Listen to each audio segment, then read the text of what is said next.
একেবারে চোর হয়ে রেডি চুপতে বসে না।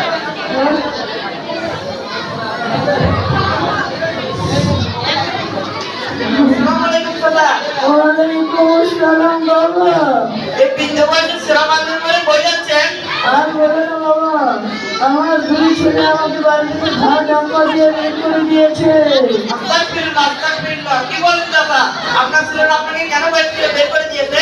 আর বলে না বাবা, বৃদ্ধ মানুষ, তারপরে আবার আমাকে অসুস্থ, রাতে একটু জরুরির পাশে থেকে আমার ছেলেও ছেলে ঘুমাতে অসুবিধা হয় বাবা, তাই আমাকে বাড়ি থেকে ঘর ডাক্তার দিয়ে বের করে দিয়েছে। এরা কি করে? বাবা, আমার এক ছেলে ইঞ্জিনিয়ার আর এক ছেলে ডাক্তার।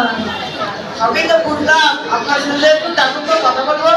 বাবা, আমি যত ওদের ডাকি বাবা, ওরা কখনই আসবে না। আপনার ছেলেদের নাম কি কি? বাবা, একজনের নাম নাট, আরেকজনের নাম বল্টু। দেখুন ভাই কি নাম? এই নাম এই বললো, এটা শুনলো? কি হয়েছে দাদু? আপনি এই পুরস্কারে কি কথা বলছেন? এই বিয়াদবেরা, আমি তোদের ভাবনা, তোদের সবার সামনে আমার কিভাবে অপমান করছিস কেন? একটু সম্মান দিয়ে কথা বল। সম্মান ছোটবেলা থেকে যা শিখেছো তাই তো বলবো। এই কে আসলে? ওরা বাবার সাথে একটু সম্মান দিয়ে কথা বল। আপনি যেহেতু স্বীকার করেন, আপনার ছেলে কি করে? আমার ছেলে একজন হাফেজ, একজন মাওলানা। এ হাফেজ মাওলানা কথা দেখলে মনে হয় আল্লাহর ওলি মানুষ। এই ক্যাম্প রাখতে কি দেখতে যে কি কিছু ছোট ভাই গুলো আছে, যদি একটার মতো দাড়ি পুষ নাই? আপনার ছেলে দাঁড়িয়ে আছে তো? হ্যাঁ আছে। তো বাবা, তোমার ছেলে ডাকো তো একটু। এই আহমদ, এই মোহাম্মদ, এদিকে শোনো তো। আসসালামু আলাইকুম আব্বু। ওয়ালাইকুম আসসালাম। দেখো তো তোমার দাদু কি বলে। আসসালামু আলাইকুম দাদু। ওয়ালাইকুম আসসালাম। ছেলেরা ভালো আছো তো? জি জি, আপনি কেমন আছো? আলহামদুলিল্লাহ। তোমরা মাদ্রাসায় পড়াশোনা করেছো তো ইংরেজি পারো তো? তো বাবা, একটু আমাকে ইংরেজি বলে শোনাও তো। এই জি ওয়ানা। সুন্দর সুন্দর। তাও তোমরা কোন মাদ্রাসায় পড়াশোনা করেছো? আমরা গাইবান্ধা আইডিয়াল মাদ্রাসায় পড়াশোনা করি। মাদ্রাসায় পড়াশোনা অনেক সুন্দর না বাবা? মাসিক মূল্যায়ন করতে হয় তো? জি জি। ও, সুন্দর সুন্দর। বাবা, নামাজ কালাম পড়ো তো? দোয়া করে না পারো তো? জি পারি। বাবা, আমাদের একটু দোয়া করে শোনাও তো।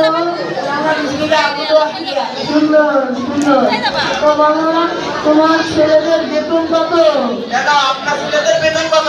আমার এই ছেলের বেতন 40,000 টাকা, আর এই ছেলের বেতন 50,000 টাকা। আপনার ছেলে মাসেতে ইনকাম করে, আমার ছেলে তাই একসাথে ইনকাম করে। কেন বাবা, তোমার ছেলে কি এমন ইনকাম করে কত টাকা ভাই? আমার ছেলে বাংলাদেশের আন্তর্জাতিক বক্তা। ও বাবা, তুমি আমার খালি সম্পূর্ণ দেখো না। জি জি। তো বাবা, আমাকে একটি ইসলামিক জলসা করে শোনাও তো। আমাদের প্রিয় নবী হযরত মুহাম্মদ সাল্লাল্লাহু আলাইহি ওয়াসাল্লাম বলেছেন, যে ব্যক্তি পিতামাতাকে সম্মান করবে না, ভালোবাসবে না, আল্লাহ তাআলা সেই ব্যক্তিকে জাহান্নামে দিবে। এবং যে ব্যক্তি পিতামাতাকে সম্মান করবে এবং ভালোবাসবে, আল্লাহ তাআলা সেই ব্যক্তিকে জান্নাত দান করবে। মাশাআল্লাহ মাশাআল্লাহ। এটা সুন্দর করে আমাদের সুন্দর কোরআন থেকে একটু সুন্দর কথা বললো।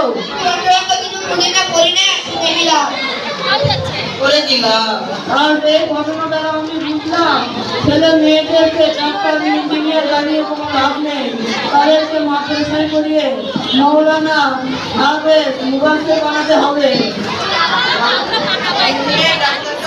মারা গেলে জামাতের নাম করতে পারবে না, তো মাওলানা হবে জামাতের মারা গেলে জামাতের নাম করতে পারবে। তাই বাবা, আমরা আজ থেকে নিয়োগ করি যে আমাদের সন্তানরা আমরা মাদ্রাসায় পড়াবো, যেন তারা মৌলানা মুবাশশির হতে পারে ইনশাআল্লাহ। ইনশাআল্লাহ।